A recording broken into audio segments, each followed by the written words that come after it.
What's up, guys? I'm drawing a item that exists in my story, Demonation. It's called the Spirit Log, and it's basically your own journal that only you could see, and that's connected to your soul. And yeah, there's a lot of things that has that it can do a lot of other things like connect to technologies, and there's other things that's irrelevant.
Oh, I'll eat later with you guys.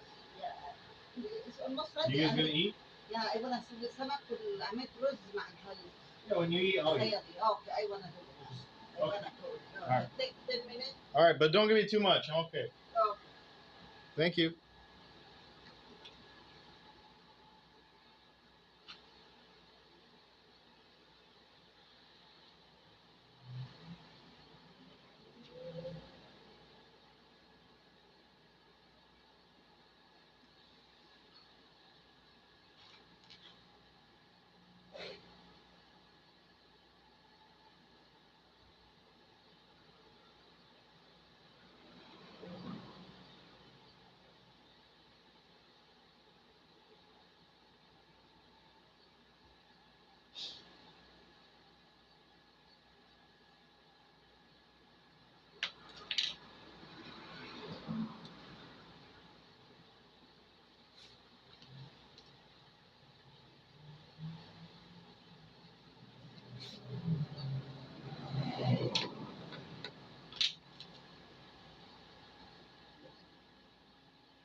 Verde.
faces.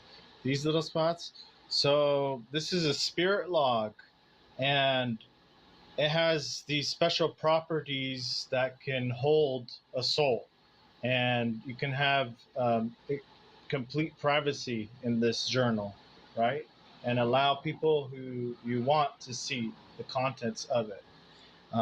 So it's really useful in the story, full of secrets and cover-ups and manipulation. What's here is that you have a soul, the icon of a soul in the center, and around it is on one side is the sun, the sky, earth, and water, and on the other side the moon, the sky, and earth and water.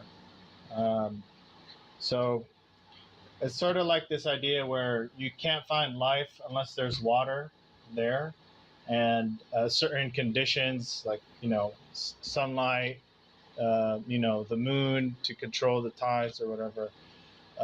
It's that concept where a soul is life, and in these pages is a person's personal entries of maybe the things they discovered, the secrets they discovered in the old world, in their own life or whatever. And it's also a communication device because you can let people read the contents within it, but you can also receive messages too if you have one of these spirit logs. It's not a book of magic. It's a book of actual secrets.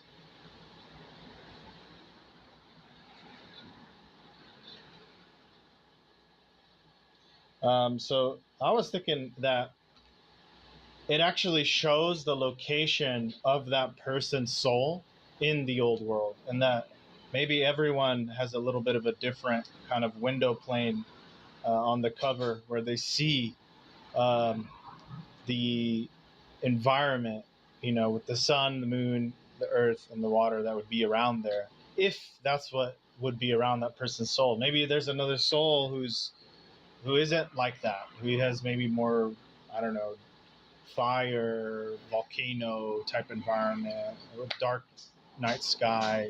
I don't know. So spirit logs are extremely personalized. Let's keep going.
Hey, what up, Sergio?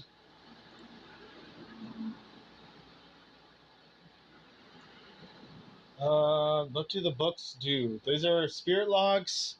They have your personal secrets or secrets that you find during your time at the old world. Um, so it's a little bit of unpackaging, but basically, we assume that your soul is in your chest or your head or it's in your body, right? That's what we assume. But that's only the residue, and that it's actually out there existing somewhere in the old world in the story. And basically, it's calling out to you to find it. People who um, want to sort of like, it's a dangerous journey to do that, to go get that. But the spirit log, what it allows you to do is when you use your spiritual, that residue, that not the soul power, but the spiritual power, that residue from your soul. Um, when you infuse it in this, you can write and put down your memories of all the experiences you have, and nobody can infiltrate that, right? So the reason it's important is because they're a bad guy in the story. They are invisible. You cannot see them unless they want you to see them, and they're manipulating everyone from the shadows, essentially making deals, soul contracts. um, and this is a way to kind of keep things private from them, but it's also a way to uh, you know keep things private from the secret government, the cloud, right? To have your own little privacy in a world where it's like all control, dystopian secrecy.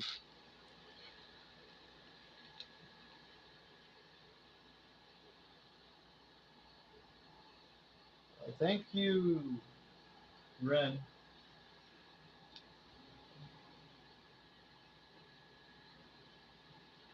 So the paper that it's made from this tree that you could find in the old world. It's called the Sephiroth trees. There's a whole forest of them, and it has the quality to be able to hold your ghost aura, your spiritual aura, right? Um, and like I said, there's many uses for this paper. It's not just to create spirit logs. There's another thing where if it could tell sort of what the makeup of your soul is. Like if you're really high in one of the three types of spiritual auras, and that kind of could determine um, the type of personality you have. Right. So this paper is super useful. They use it to figure out your soul's Trinity percent, right? And that could determine your sort of potential to the cloud, and it gives them a clue on how you would fight as well, right? So there's three types of spiritual auras. There's creation, destruction, and preservation, and these three exist within a soul, at different ratios in different persons, right?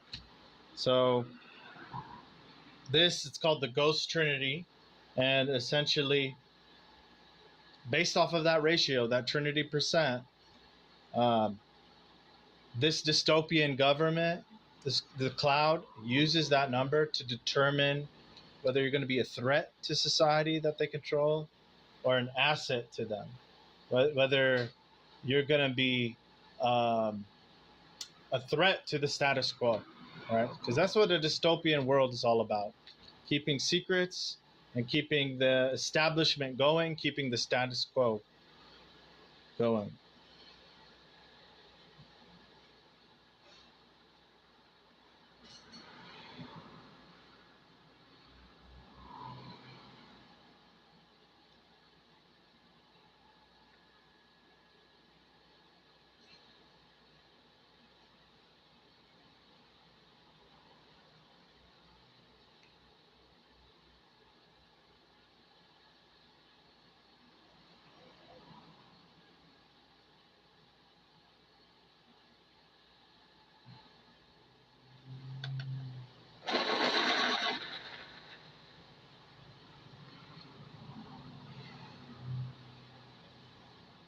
Thank you, bro. Yeah, so it's called Demon Nation, and it's a dystopian epic fairy tale about cloud agents in black who keep humanity asleep to the truly magical world that they live in.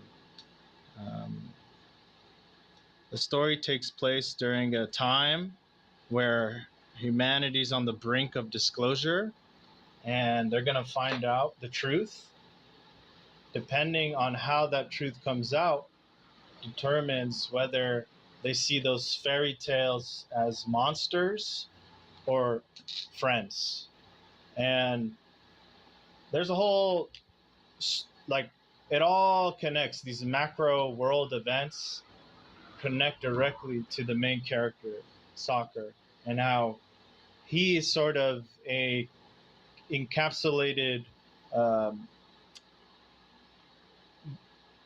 he's the embodiment of this kind of world where the perspective on how you see a person as a threat or a ally, an asset, or a menace, to see them as a monster, or you know dismiss them from even existing, saying they're just fairy tale, right?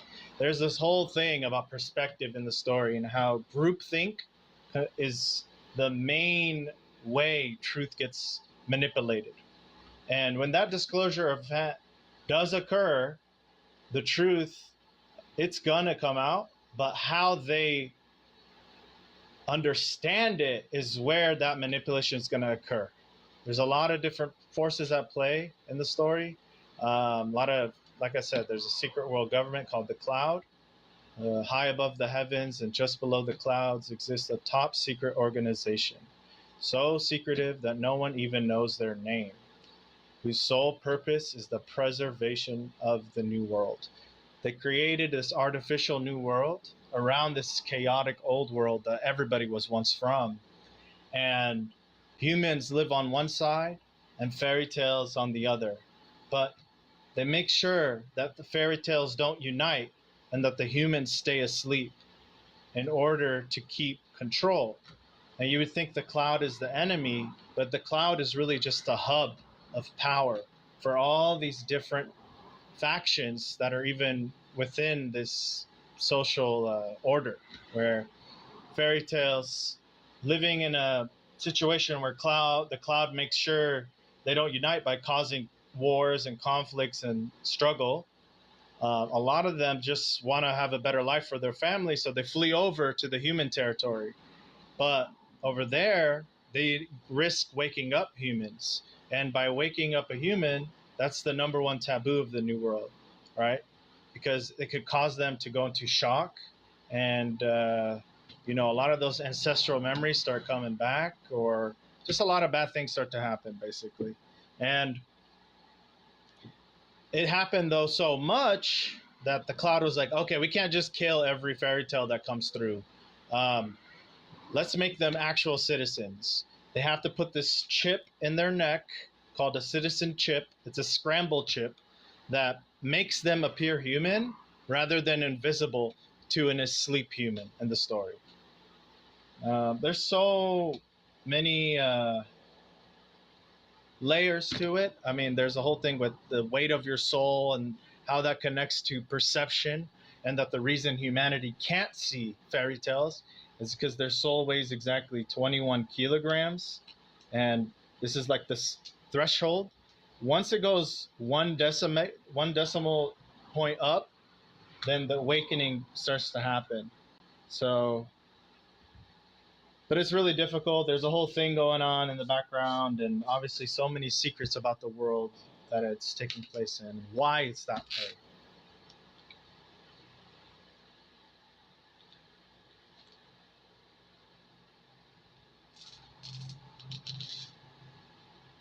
Okay, I'm just gonna quickly sketch this, and I'm gonna end it because I think it's time to go eat.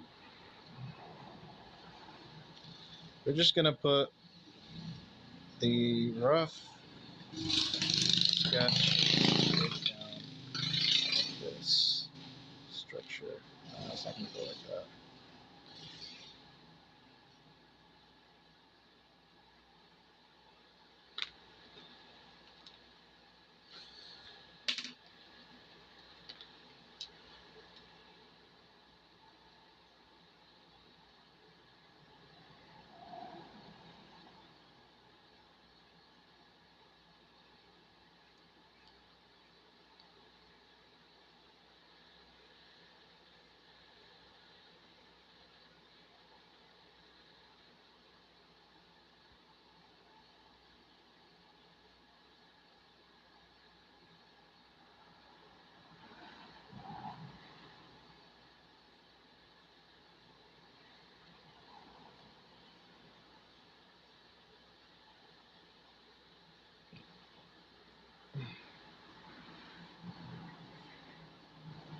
So this story has it's told in three parts, three major um, lines of volumes that are going to be released for part one, two, and three.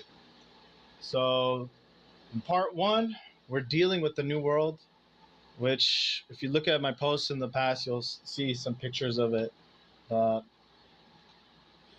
Essentially, it's just compared to the old world, it's like a marble.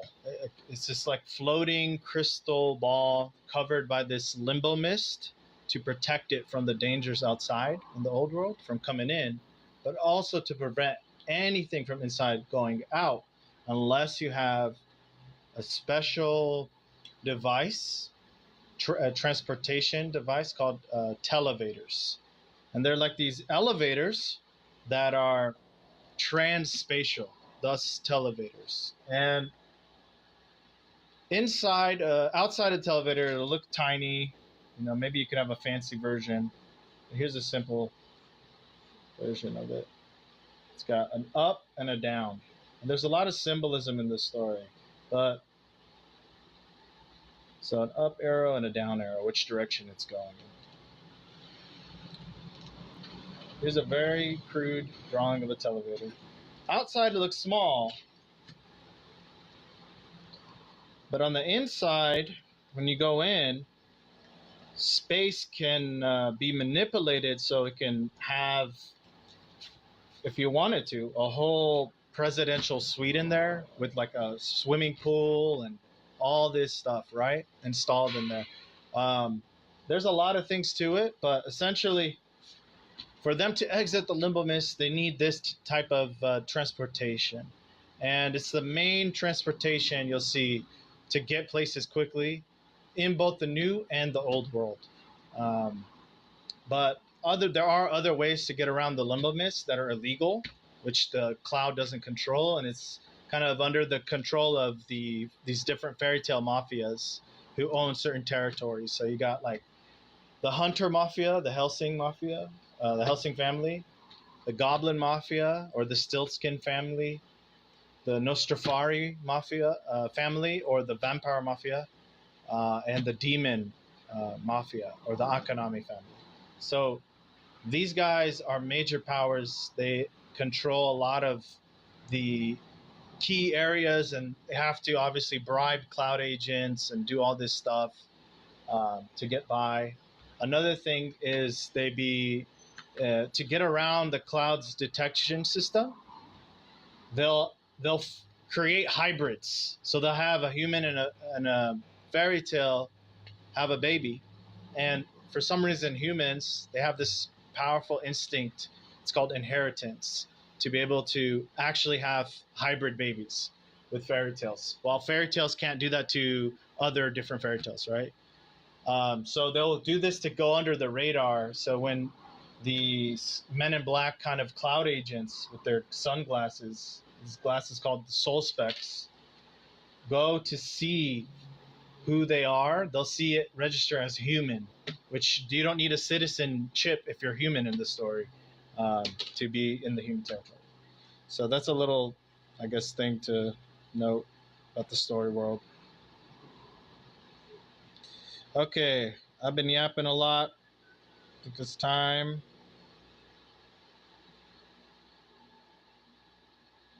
I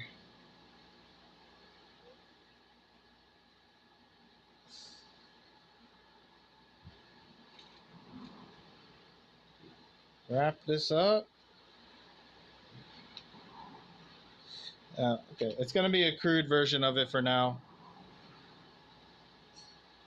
So this is the main character finding the spirit log after his foster brother disappears on a mission to the old world and sends him this bloodied, and all of a sudden he could see the contents of it, but nobody else can. And it has a lot of classified secrets and all this stuff in it, but he has no understanding at this point in the story to really know what the heck it is. Even though all the answers are in front of him, he has no answers because he doesn't have the life experience to understand what's in there. So throughout the series, you'll see him kind of remembering, oh, that was in the spirit log. That's what Keen was trying to warn me about. That's what my brother was trying to tell me about, etc. Um, hey, what's up, Lace Cook?